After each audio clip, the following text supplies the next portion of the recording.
அனைவருக்கும் வணக்கம். இந்த வீடியோவில் நம்ம என்ன பார்க்க போகிறோம் அப்படின்னு கேட்டிங்கன்னா, நடந்து முடிந்த அக்ரிகல்ச்சர் ஆஃபீஸர் 2021 டிஎன்பிஎஸ்சி ஏஓ வேளாண்மை அலுவலர் தேர்வில் சீட் டெக்னாலஜி போர்ஷனில் கேட்கப்பட்ட கேள்விகள் ஒரு 10 கொஷின் டிஸ்கஸ் பண்ண போகிறோம். இது அடுத்து வரக்கூடிய எக்ஸாமுக்கு ரொம்ப உபயோகமாக இருக்கும். இந்த எக்ஸாம் ப்ரிப்பேர் பண்ணக்கூடிய ஸ்டூடெண்ட்ஸ்க்கும் பார்த்திங்கன்னா ரொம்பவே யூஸ்ஃபுல்லாக இருக்கும். ஸோ இதை பேஸ் பண்ணி தான் பார்த்திங்கன்னா அடுத்து நடக்கக்கூடிய எக்ஸாம்ஸ் இந்த கொஷினை இந்த கொஸ்டின் மாடலில் தான் கொஷின்ஸ் இருக்கும். இப்போ டேரெக்டாக கொஷின்ஸ்குள்ளார போகலாம். இது Galaxie Academy Salem. First question, the temperature limit for heated air drying for seed. So இப்போ சீட் ட்ரை பண்ணுறதுக்கு டெம்பரேச்சர் லிமிட் என்னன்னு கேட்குறாங்க. The maximum temperature limit. So அது பார்த்திங்கன்னா 110 டிகிரி ஃபாரன்ஹீட். இங்கே நிறைய ஆப்ஷன்ஸ் கொடுத்துருக்குது. So maximum recommended temperature for drying of the seed 110 degree Fahrenheit அல்லது 43 டிகிரி செல்சியஸ். இப்போ சீட் ட்ரையிங்னா என்ன அர்த்தம் அப்படின்னா, இந்த சீட்லேருந்து விதையிலேருந்து மாய்ச்சர் அந்த ஈரப்பதத்தை ரிமூவ் பண்ணுறதுக்கு பேர் தான் சீட் ட்ரையிங். ஸோ இந்த மாய்ச்சர் ரிமூவ் பண்ணுறது எதை பொறுத்து இருக்கும் அப்படின்னா, அந்த சீடில் இருக்கக்கூடிய ரிலேட்டிவ் ஹியூமிடிட்டி, அது மட்டும் இல்லாமல் சீடில் கிடையாது, சரௌண்டிங் என்விரான்மெண்ட்டில் இருக்கக்கூடிய ரிலேட்டிவ் ஹியூமிடிட்டி அண்ட் டெம்பரேச்சர் தான் பார்த்திங்க அப்படின்னா சீட்லேருந்து ரிமூவ் பண்ணக்கூடிய அந்த மாய்ச்சர் இந்த ரெண்டை பொறுத்து தான் அமையும் அப்படின்னு சொல்கிறாங்க. ஸோ இப்போ relative humidity, temperature of the surrounding environment will decide the moisture removal from the seed. இப்போ டெம்பரேச்சர் அதிகமாக இருந்ததுன்னா ஆட்டோமேட்டிக்காக ட்ரைனஸ் சீக்கிரமாக மாய்ச்சர் ரிமூவ் ஆயிரும்.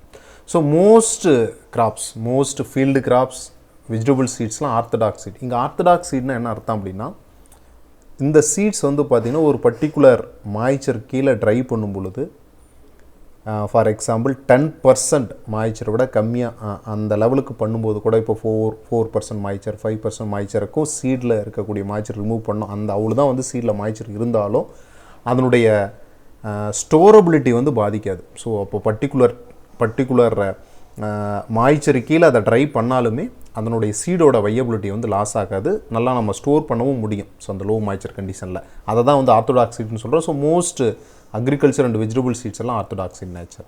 But most fruits and plantation கிராப்ஸ்லாம் பார்த்திங்கன்னா ரிகால்சிட் அண்ட் நேச்சர்னு சொல்லுவோம். ஸோ ஒரு பர்டிகுலர் மாய்ச்சர் கீழே அதை நம்ம ட்ரை பண்ணும் பொழுது அதனுடைய வையபிலிட்டி கண்டிப்பாக குறையும். ஸோ இப்போ ஒரு 12% ஒரு 15% கீழே, ஒரு 13% ஆஃப் மாய்ச்சர் கீழே சீடை ட்ரை பண்ணுறோம் அப்படின்னா ஆட்டோமேட்டிக்காக அதனுடைய வையபிலிட்டி குறைஞ்சிட்டே போகும். அதை தான் ரிகால்சிட்ரன்ட் சீட்னு சொல்கிறோம். ஸோ ஃப்ரூட்ஸ் அண்ட் பிளான்டேஷன் கிராப்ஸ்லாம் பார்த்திங்க அப்படின்னா ரிகால்சிட்ரன்ட் சீட்ஸ்க்கு எக்ஸாம்பிள்.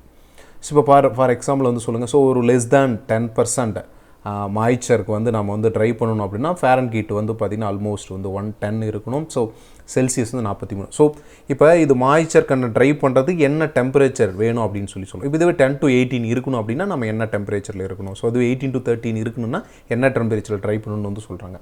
ஸோ இவங்க கேட்ட கேள்விகள் என்னென்னா, so temperature limit for heated air drying. So அதாவது ஏரை ஹீட் பண்ணி அது மூலமாக அந்த ஹீட்டட் ஏரை சீடில் செலுத்தி மாய்ச்சர் ரிமூவ் பண்ணுறதுக்கு ஸோ டெம்பரேச்சர் லிமிட் என்னென்னா, ஸோ 110 டிகிரி ஃபாரன்ஹீட்னு சொல்கிறோம். சரி, அடுத்த question, certification shall be conducted by the certification agency. Yes, இந்தியாவில் சீட் சர்டிஃபிகேஷன் இது பார்த்திங்க அப்படின்னா so voluntary and but the labelling is compulsory. So as per the seed act 1966. So அதுபடி பார்த்திங்க அப்படின்னா சர்டிஃபிகேஷன் ஏஜென்சி தான் பார்த்திங்க அப்படின்னா சர்டிஃபிகேஷன் ப்ராசஸ் பண்ணுவாங்க. ஸோ ஓகேங்களா. ஸோ அப்போ அந்த சர்டிஃபிகேஷன் ஏஜென்சி பற்றி சொல்லக்கூடிய செக்ஷன் என்ன, சீட் ஆக்ட் 1966 கேட்டிருக்காங்க. இது ஆன்சர் செக்ஷன் 8. ஸோ இதை பற்றி இங்கே கொடுத்துருப்போம். So section 8 of the seed act 1966 படி seed certification agencies have been established and registered under the society act 1860. So எதுக்காக அந்த சீட் சர்டிஃபிகேஷன் ஏஜென்சிலாம் ஏற்படுத்துகிறாங்கன்னா சர்டிஃபிகேஷன் பண்ணுறதுக்காக. ஸோ அப்போ இந்த ஆக்ட் படி எந்த செக்ஷனில் சர்டிஃபிகேஷன் ஏஜென்சியை உருவாக்குனாங்க அப்படின்னு கேட்ட கேள்வி தான் இது செக்ஷன் 8. இதுவே வந்து பார்த்தீங்கன்னா செக்ஷன் 3 படி சென்ட்ரல் சீட் கமிட்டின்னு ஒன்று ஃபார்ம் பண்ணுவாங்க. சென்ட்ரல் சீட் கமிட்டி பற்றி சொல்லக்கூடியதான் செக்ஷன் 3. ஸோ செக்ஷன் 4 எதை பற்றி சொல்லுன்னா central seed laboratory and state seed laboratory. இப்போ சீட் டெஸ்டிங்லாம் பண்ணணுன்னா இந்த லெபார்ட்டரியில் தான் வந்து பண்ணுவாங்க. ஸோ சீடு அனலைசிஸ்லாம் வந்து பண்ணுவாங்க. ஸோ அது எங்கே அந்த மாதிரியான central seed testing seed laboratory அல்லது ஸ்டேட் சீட் லெபார்ட்டரிஸ் பற்றி ஏற்படுத்தணுங்கிறத பற்றி சொல்லக்கூடியது செக்ஷன் 4. அப்போ சென்ட்ரல் சீட் கமிட்டி பற்றி சொல்கிறது செக்ஷன் 3. சென்ட்ரல் சீட் லெபார்ட்டரி பற்றி இது ஆல்ரெடி எக்ஸாமில் கேட்டது. செக்ஷன் 3யும் சரி செக்ஷன் 4ம் சரி ஆல்ரெடி எக்ஸாமில் கேட்டது. இப்போ உங்களுக்கு கொஷினில் கேட்டது செக்ஷன் 8. ஸோ இதே செக்ஷன் 5 என்ன சொல்கிறாங்க அப்படின்னா நோட்டிஃபைடு வெரைட்டி மட்டும்தான் நாம் என்ன பண்ண முடியும். Notified varieties under section 5 of the seed act by the central seed committee தான் அதுக்கான நோட்டிஃபிகேஷன் வந்து பண்ணுவாங்க. அதுக்கு மட்டும்தான் சீட் சர்டிஃபிகேஷன் வந்து நம்ம பண்ண முடியும் அப்படின்னு சொல்லுவோம். ஒன்லி நோட்டிஃபைடு வெரைட்டிஸ்க்கு மட்டும்தான் நம்ம என்ன பண்ண முடியும் சீட் சர்டிஃபிகேஷன் பண்ண முடியும். So notified varieties under section 5 of the seed act by the central seed committee and its sub committee. So அதை மட்டும்தான் நம்ம என்ன பண்ண முடியும் சர்டிஃபிகேஷன் பண்ண முடியும். ஸோ நோட்டிஃபைடு வெரைட்டிக்கு மட்டும்தான் நோட்டிஃபிகேஷன் யார் பண்ணுவாங்க அப்படின்னு கேட்டிங்கன்னா சென்ட்ரல் கவர்மெண்ட் தான் பண்ணுவாங்க. ஸோ ஒரு வெரைட்டியை நோட்டிஃபை பண்ணுறது ஸோ அறிவிக்கிறது அப்படின்னா சென்ட்ரல் கவர்மெண்ட் தான். அது ஸ்டேட் ரிலீஸ்டு வெரைட்டியாக இருந்தாலும் சரி சென்ட்ரல் ரிலீஸ்டு வெரைட்டியாக இருந்தாலும் சரி. ஸோ சென்ட்ரல் சீட் கமிட்டிங்கிற ஒரு கமிட்டி தான் வந்து நோட்டிஃபை பண்ணும் ஆன் பிகாஃப் ஆஃப் சென்ட்ரல் கவர்மெண்ட். ஓகேங்களா. ஸோ அப்போ சென்ட்ரல் சீட் கமிட்டி பற்றி சொல்லக்கூடிய section 3. Central seed laboratory state seed laboratory பற்றி சொல்லக்கூடியது எஸ்டாப்ளிஷ் பண்ணுறதை பற்றி சொல்லக்கூடியதெல்லாம் செக்ஷன் 4 அப்படின்னு வந்து நம்ம சொல்கிறாங்க. அது மட்டும் இல்லாமல் செக்ஷன் 8 தான் வந்து சென்ட்ரல் சீட் சர்டிஃபிகேஷன் ஏஜென்சி பற்றி சொல்லுது. இதுவே செக்ஷன் 9 வந்து பார்த்திங்கன்னா சர்டிஃபிகேட் இஷ்யூ பண்ணுறது, அதாவது கிராண்ட் அல்லது இஷ்யூஷன் ஆஃப் சர்டிஃபிகேஷன் சீட் சர்டிஃபிகேஷன், அதாவது ஒரு ஒரு சீட் ப்ராசஸிங் பண்ணுறதுக்கு சீட் சர்டிஃபிகேஷன் பண்ணுறதுக்கு ஒரு இன்ஸ்டியூஷனுக்கு ஒரு சர்டிஃபிகேட் இஷ்யூ பண்ணுறது ஒரு லைசன்ஸ் மாதிரி கொடுக்கறத பற்றி சொல்லு செக்ஷன் 9. செக்ஷன் 10 வந்து அதையே வித்ட்ரால் பண்ணுறது அவங்க கரெக்டாக ஃபாலோ பண்ணல. ஸோ அதுமாரி இருக்கிறதுக்கு. இதுவே சீடு அனலிஸ்ட் பற்றி அப்பாயின்மெண்ட்டை பற்றி சொல்கிறது செக்ஷன் 12. சீடு இன்ஸ்பெக்டரோட அப்பாயின்மெண்ட் பற்றி சொல்கிறது செக்ஷன் 13. அதோடைய சீடு இன்ஸ்பெக்டரோட பவர் பற்றி சொல்லக்கூடியது செக்ஷன் 14. ஸோ இப்போ கண்டிப்பாக அடுத்த எக்ஸாமில் இந்த சீட் ஆக்ட் ரிலேட்டடாக ஒரு கேள்வி வந்து இருக்கும். ஸோ சீட் டெக்னாலஜி பொறுத்தவரைக்கும் இந்த ஏரியாவில் தான் கேட்போம் நம்மளால் ப்ரிடிக்ட் பண்ண முடியும். ஸோ ஓவராலாக வந்து ஒரு சில கொஷின்ஸ் வந்து நான் சில நம்ம ஐடியா வந்து உங்களுக்கு சொல்கிறோம். ஸோ கண்டிப்பாக அடுத்ததுலேயும் இந்த ஆக்ட் செக்ஷன் ரிலேட்டடான ஏதாவது கேள்விகள் வந்து கேட்பாங்க. அடுத்த கேள்வி. ஸோ இது ஒரு வந்து இன்டைரக்ட் கொஸ்டின். ஸோ இப்போ வந்து ஒரு 22 ஏக்கர் வந்து ரிஜிஸ்டர் பண்ணணும் பாஜ்ரா சர்டிஃபைட் சீட் ப்ரொடக்ஷனுக்கு. அதுக்கு வந்து நம்பர் ஆஃப் கவுண்ட் வந்து எவ்வளோ இருக்கணும். So seat certification officer field inspection போகும்போது எவ்வளோ பிளான்ட்டை வந்து கவுண்ட் பண்ணணும். ஒரு 22 ஏரியாவை வந்து கவுண்ட் பண்ணால் எத்தனை பிளான்ட்ஸ் வந்து எத்தனை ஹெட்ஸ் வந்து கவுண்ட் பண்ணணும். ஃபஸ்ட்டு வந்து பார்த்திங்க அப்படின்னா இதை நம்ம இப்படி தான் கால்குலேட் பண்ணணும். நம்பர் ஆஃப் கவுண்ட்ஸ் அப்படின்னா 5 கவுண்ட், ஒரு 5 ஏக்கர் வரையிலும் 5 கவுண்ட், அப் டு 5 ஏக்கர் வரையிலும் நம்ம 5 கவுண்ட், ஒரு ஃபீல்டில் 5 இடத்துல வந்து நம்ம கவுண்ட் பண்ணணும்னு அர்த்தம். ஓகேங்களா. ஸோ அப்போ அவங்க கொஷின் கேட்டுருக்குது 22 ஏக்கர். அப்போ 22 ஏக்கர்னா 21லேருந்து 25 ஏக்கருக்குள்ளார தான் வருது. அப்போ என்ன பண்ணணும் 9 கவுண்ட் பண்ணணும். அப்போ அந்த 22 ஏக்கரில் 9 இடத்துல வந்து என்ன பண்ணணும் அப்படின்னா அவர் இன்ஸ்பெக்ஷன் பார்க்கணும். ஸோ 9 இடத்துல 9 இடத்துல அப்படின்னா நம்பர் ஆஃப் கவுண்ட்னா 9 அப்படின்னு சொல்லலாம். அதாவது ஒரு 22 9 இடங்கள் அப்படிங்கிற மாதிரி ஞாபகம் வச்சுக்காங்க. ஒரு கவுண்ட்டுக்கு இப்போ அடுத்த கொஷின், ஒரு கவுண்ட்டுக்கு எத்தனை பிளான்ஸ் வரும் அப்படின்னு வந்து சொல்கிறாங்க. ஸோ அப்போ 9 கவுண்ட்டுனா ஒரு 9 கவுண்ட் வந்து 22 ஏக்கருக்கு பண்ணணும். அப்போ சில கிராப்ஸுக்கு வந்து கொடுத்துருப்பாங்க பெர் கவுண்ட்டுங்கிறது என்ன அர்த்தம் அப்படின்னு சொல்லிட்டு. இங்கே கொஷினில் கேட்டிருக்கிறது வந்து பார்த்தீங்க அப்படின்னா பாஜ்ரா. ஸோ பாஜ்ரா அப்படின்னா உங்களுக்கு தெரியும் கம்பு. ஸோ பாஜ்ரா, பேடி, வீட், ராகி, சொர்க்கம், பார்லி, ஓட்ஸ்க்கு எல்லாமே 1000 ஹெட்ஸ்னு அர்த்தம். அப்போ 1000 ஹெட்ஸ்னால் 1000 பிளான்ட்ஸ். அப்போது ஒரு கவுண்ட்டுக்கு 1000 பிளான்ட்ஸ்.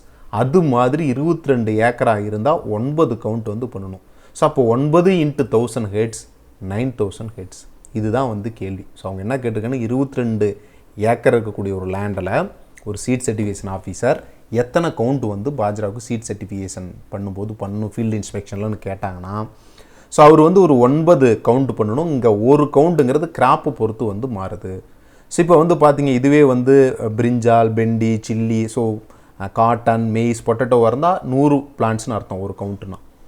இதுவே வந்து வேறு கேள்வி கேட்டிருக்காங்க. ஃபார் எக்ஸாம்பிள் கிரவுண்ட்நட்டை கொடுத்து கேட்டிருக்காங்க. கிரவுண்ட்நட்டுக்கு வந்து ஒரு 22 ஏக்கர் ரெஜிஸ்டர் பண்ணியிருக்காரு. அவர் வந்து இந்த மாதிரி வந்து எத்தனை கவுண்ட் தேவைப்படும்னு கேட்டிருந்தாங்கன்னா இங்கே வந்து 900 வந்து வரும். ஸோ இது 22 ஏக்கருக்கு 9 இன்ட்டு இந்த 100 பிளான்ட்ஸ், ஒரு கவுண்ட்டுக்கு வந்து 100 பிளான்ட்ஸ் வந்து சொல்கிறாங்க. ஸோ வைட் ஸ்பேஸ்டு கிராப்புக்கு எல்லாம் இந்த மாதிரி. இதுவே டில்லரிங் கிராப்ஸுக்கெல்லாம் ஒரு கவுண்ட்டுங்கிறது 1000 ஹெட்ஸை வந்து இன்ஸ்பெக்ஷன் பார்க்கணும். ஸோ எந்த மாதிரி இருக்குது, ஒரிஜினலாக இருக்குதான்னு சொல்லி. ஸோ இதுதான் வந்து கேள்வி. இது இன்னொரு முறை பொறுமையாக பாருங்கள். ஏன்னா இந்த 2 டேபிள்லேருந்தும் இதற்கு முன்னாடியிலிருந்து நிறைய கேள்விகள் கேட்டிருக்காங்க. ஸோ ஃபார் எக்ஸாம்பிள் வந்து பார்த்திங்கன்னா பேடிக்கு நம்பர் ஆஃப் கவுண்ட்ஸ் என்னென்னு கேட்டிருக்காங்க, டில்லரிங் கிராப்ஸ்க்கு என்னென்னு கேட்டிருக்காங்க, வைட் ஸ்பேஸ்ட் கிராப்புக்கு என்ன number of plants per head அல்லது நம்பர் ஆஃப் பிளான்ட்ஸ் அல்லது ஹெட்ஸ் பெர் கவுண்ட்டுக்கு என்ன அப்படின்னு சொல்லி கேட்டிருக்காங்க. ஓகேங்களா, ரைட். ஸோ இங்கே என்ன மீன்னா, ஒரு ஃபீல்டு இன்ஸ்பெக்ஷன் போகும்பொழுது ஒரு சீட் சர்டிஃபிகேஷன் ஆஃபீஸர் எத்தனை பிளான்ட்ஸ் வந்து பார்க்கணும் அப்படின்னு சொல்லி சொல்கிறாங்க. ஜென்ரலாக வந்து பார்த்திங்கன்னா ஒரு கவுண்ட்டுக்கு வந்து வைட்ஸ் அதாவது டில்லரிங் கிராப்ஸ் வந்து 1000 ஹெட்ஸை வந்து பார்க்கணும். இது 22 ஏக்கர் அப்படிங்கிறதுனால 9000 ஹெட்ஸ். ஸோ 22 9 கவுண்ட் அப்படின்னு சொல்கிறாங்க. ஒரு கவுண்ட்டுங்கிறது அந்த கிராப்பை பொறுத்து வந்து மாறுது. அடுத்த கேள்வி சீடு மல்டிப்ளிகேஷன் ரேஷியோ இங்கே கொடுத்துருக்கக்கூடிய கிராப்பில் எதுக்கு வந்து கம்மின்னு கேட்டிருக்காங்க. ஜென்ரலாக சீடு மல்டிப்ளிகேஷன் ரேஷியோ வந்து பார்த்திங்க அப்படின்னா என்ன சொல்லும் அப்படின்னா, ஒரு சீட்லேருந்து நம்மளுக்கு எத்தனை சீடு வந்து கிடைக்கும் ஒரு பிளான்ட்டை ரைஸ் பண்ண, ஒரு சிங்கிள் சீட்லேருந்து நம்மளுக்கு வந்து அதை சோயிங் பண்ணி ஹார்வெஸ்ட் பண்ணால் எவ்வளோ கிடைக்குன்னு சொல்ல தான் seed multiplication ratio. So seed multiplication ratio ground பொட்டேட்டோக்கெலாம் கம்மியாக இருக்கும். ஸோ மற்ற கிராப்பை கம்பேர் பண்ணும்போது அது இங்கே வந்து கீழே நம்ம கொடுத்துருக்குறோம் பாருங்கள். ஸோ வீட்டுக்கு வந்து 1:20 ஒரு சீட் போட்டால் நம்மளுக்கு 20 சீட் கிடைக்கும். இங்கே கூடிய ஆப்ஷன் படி பார்த்தா. ஸோ இதுவே வந்து பார்த்திங்கன்னா பேடிக்கு 1:80, வெரைட்டியாக இருந்தால் ஹைப்ரிடாக இருந்தால் 1:100, மெய்ஸுக்கு வந்து 1:100 ஹைப்ரிடுக்கு, இதுவே வெரைட்டிஸ்க்கு 1:80, பாஜ்ராவுக்கு வந்து 1:250 அல்லது 300 கூட நம்ம சொல்கிறோம். சொர்க்கம் வந்து 1:100 அல்லது 1:125 இந்த மாதிரி சொல்கிறோம். இதுவே கிரவுண்ட்நட்டுக்கு பாருங்கள் 1:8. அப்போ இதை ஃபுல்லாக நம்மளுக்கு படிச்சிருந்தால் தான் நம்மளால் ஆன்சர் பண்ண முடியும். கேள்வி லோயஸ்ட் சீடு மல்டிப்ளிகேஷன் ரேஷியோ என்ன கிராப்புக்கு. ஸோ அப்போ மற்ற கிராப்புக்கு நீங்கள் வந்து படித்து வச்சுக்கணும். சீடு மல்டிப்ளிகேஷன் ரேஷியோ இதை பாஸ் பண்ணி நோட் பண்ணி வச்சுக்கோங்க. அடுத்தது சீட் ரீப்ளேஸ்மெண்ட் ரேட், எக்ஸ்ட்ராவாக ஒரு கொஷின். ஸோ அப்போ எத்தனை வருடத்திற்கு ஒரு முறை ஒரு ஃபார்மர் வந்து ஆக்சுவலாக வந்து சீடை வந்து ரீப்ளேஸ் பண்ணுறாரு அப்படின்னா என்ன அர்த்தம்னா, அவருடைய ஓன் சீடை பயன்படுத்தாமல் கடையில் போய் வாங்குறாரு அப்படிங்கிற அர்த்தம். ஸோ ஓகேங்களா. ஸோ எத்தனை வருடத்துக்கு it is the quantity of quality seed that has been replaced. So ஆக்சுவலாக அவருடைய சீடையை வந்து திரும்ப யூஸ் பண்ணுவார். எத்தனை வருஷத்துக்கு ஒரு டைம் அதை வந்து போய் கடையிலே அல்லது வெளியில் வந்து மாத்திராருங்கிறது தான் சீட் ரீப்ளேஸ்மெண்ட் ரேட். எப்போவுமே ஹைப்ரிடுக்கு வந்து ஒவ்வொரு வருஷமும் வாங்கி தான் ஆகணும். ஸோ அதனால் சீட் ரீப்ளேஸ்மெண்ட் ஃபார் ஹைப்ரிட் வந்து 100% வந்து இருக்கும். இதுவே செல் பாலினேட்டர் கிராப்புக்கு 4 வருஷத்துக்கு ஒரு டைம் வந்து மாற்றணும். கிராஸ் பாலினேட்டர் கிராப்புக்கு 3 வருஷத்துக்கு ஒரு டைம் வந்து நம்ம வந்து சீடை வந்து மாற்றணும்.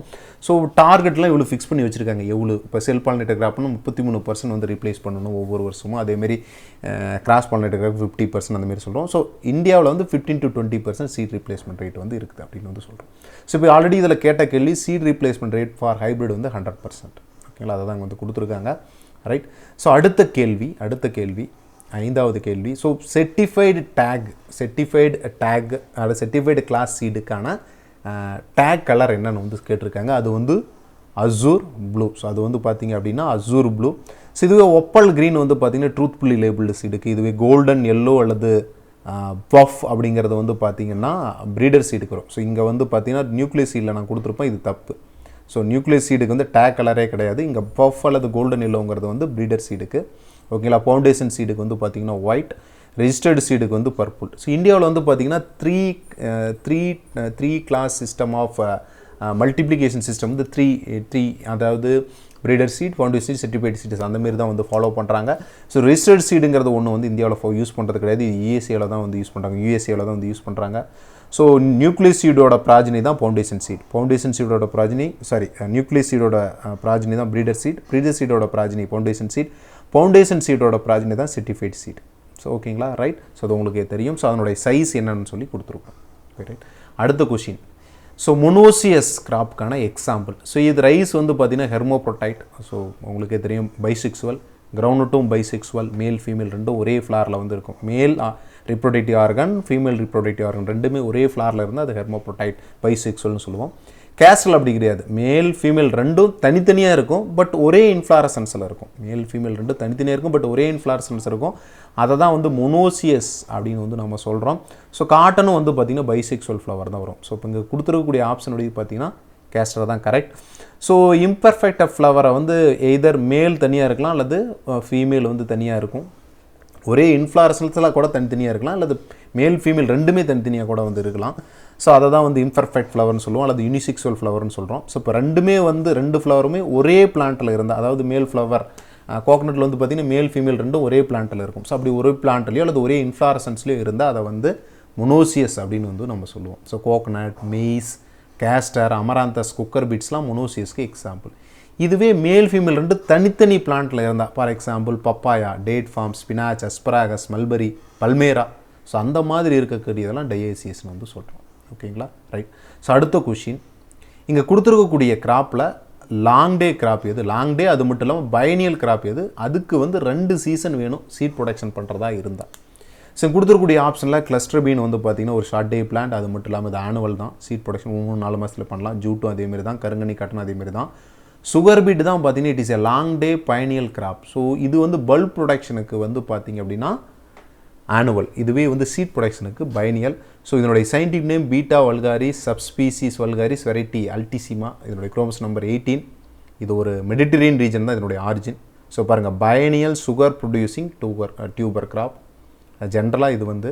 ஸோ மெயினாக இது டெம்பரேட் கண்ட்ரீஸ்லாம் க்ரோ பண்ணுறாங்க. இங்கே வந்து இந்தியாவில் இதனுடைய சீட் ப்ரொடக்ஷன் வந்து பண்ணுறதில்ல. இதனுடைய சீட் ப்ரொடக்ஷன்லாம் ஃபாரினில் தான். இதனுடைய சீடுக்கு பேர் வந்து சீட் பால் அல்லது மல்டிஜெம்னு சொல்கிறோம். ஒரு சீட் பாலில் உடச்சிங்கன்னா அதில் நிறைய சீடு வந்து இருக்கும். ஒரு சீட் பால்னால் அதை உடச்சிங்கன்னா நிறைய சீடு உள்ளே இருக்கும். அதனால தான் அதை மல்டிஜெம்னு சொல்கிறோம். இது சலைன் அல்கலைன் பிஹெச்சும் வந்து டாலரேட் பண்ணி வரும். சுகர் பீட் இது ஆல்ரெடி கொஷினில் கேட்டது. இதனுடைய சுகர் ரெக்கவரியும் ஆல்ரெடி கொஷினில் கேட்டது. 10 to 12% வந்து இருக்கும் சுகர் கண்டென்ட் 12 to 15%. இதனுடைய ஹார்வெஸ்ட்டுக்கான ஃப்ரிக்ஸ் ரீடிங் வந்து 15 to 18% வந்து இருக்கும். ஓகேங்களா. ஸோ இதில் வந்து பார்த்திங்கன்னா லோ டெம்பரேச்சர் இருந்துச்சு அப்படின்னா திடீர்னு ஃப்ளவரிங் வந்து இன்ஃப்ளாரசன்ஸ் வந்து எமர்ஜென்ஸ் ஆகும். ஸோ அதை தான் வந்து போல்ட்டிங்னு வந்து சொல்கிறோம். ஓகேங்களா. So first sugar beet processing வந்து ஸ்டார்ட் பண்ணது எஃப்சி ஆசாட் அப்படிங்கக்கூடியவர். ஸோ லஸ்ஸியா தான் வந்து leading sugar beet producing country. So அப்போ டெம்பரேட் கண்ட்ரீஸில் மேஜர் சோர்ஸ் ஆஃப் சுகர் எதுலேருந்து ப்ரொடக்ஷன் பண்ணுறாங்கன்னு கேட்டாங்கன்னா சுகர் பீட். இதனுடைய ஃபேமிலி செனோபிடேசியே, இது ஒரு பைனியல் பிளான்ட், நல்லாவே தெரியும். இதனுடைய எக்கனாமிக் பார்ட் வந்து ரூட் நாப்பிஃபார்ம் அப்படிங்கிறது தான் அதனுடைய வடிவம். ஸோ ஓகேங்களா, ரைட். ஸோ இதனுடைய சுகருக்காக ஆனுவல் கிராப்பை க்ரோ பண்ணுறாங்க. But for the seat production it is a biennial crop. மெயினாக சுக்ரோஸ் தான் வந்து இதில் இருக்கக்கூடிய சுகர். ஸோ சீட் பால்னால் என்னென்னு சொல்லி நம்ம கொடுத்துருக்கோம். ஸோ இதனுடைய சீட் ரேட் வந்து பார்த்திங்கன்னா 3.6 கிலோ பெர் ஹெக்டர். ஸோ இதை பற்றியும் கொஷின் கேட்பாங்க. தமிழ்நாட்டில் இப்போ இதெல்லாம் க்ரோ பண்ணிட்டு இருக்கிறாங்க. ஸோ க்ரோ பண்ணக்கூடிய அந்த ஹைப்ரிட் வந்து காவேரி, இண்டு, சுப்ரான்னு சொல்லி. ஸோ 5 to 6 மாதம் இதனுடைய டூரேஷன். ஸோ ஓகேங்களா, ரைட். இது வந்து சுகர் பீட் பற்றியான இன்ஃபர்மேஷன். சுகர் பீட் பற்றியும் கொஷின்ஸ் வந்து கேட்பாங்க. அடுத்தது, number of field inspection for self pollinator கிராப்புக்கு என்ன? Number of field inspection for self pollinator கிராப்புக்கு என்ன? ஸோ இங்கே கொடுத்துருக்கோம் பாருங்கள் டேபிள். செல் பாலினேட்டர் கிராப்புக்குலாம் வந்து பார்த்திங்கன்னா ஜென்ரலாக 2 தான் வந்து இருக்கும். இதுவே வந்து கிராஸ் பாலினேட்டர் கிராப் லைக் பாருங்கள், சொர்க்கம் கிராஸ் பாலினேட்டர் கிராப், கம்பு சொர்க்கம் வந்து ஆஃபன் கிராஸ் பாலினேட்டட், கம்பு கிராஸ் பாலினேட்டர் கிராப். ஸோ அந்தமாரி கிராப்புக்கெலாம் 3. இதுவே பாருங்கள் ஜிஞ்சல்லி, ராப்சீட் அனிமல்ஸ்லாம் often cross pollinator crop 2. So even வந்து பார்த்திங்கன்னா மெய்ஸுக்கு வந்து பார்த்திங்கன்னா இன்பிரட் ஹைப்ரிட்ஸ்க்கெல்லாம் வந்து பாருங்கள் 4 தான் கொடுக்குறாங்க. ஸோ ஹைப்ரிட் சிங்கிள் கிராஸ்க்கெலாம் 4, பட் வெரைட்டியாக இருந்தால் மட்டும்தான் 2. பட் ஜென்ரலாக செல் பாலினேட்டர் கிராப்புக்கு 2, கிராஸ் பாலினேட்டர் கிராப்புக்கு வந்து பார்த்திங்கன்னா 3 வரிகள் இருக்குது. ஈவன் ஹைப்ரிட்ஸ்க்கு 4 வரிகளும் வந்து இருக்குது. ஸோ இங்கே பார்த்தீங்களா வந்து தெரியும். ஸோ அதுதான் வந்து கேள்வி.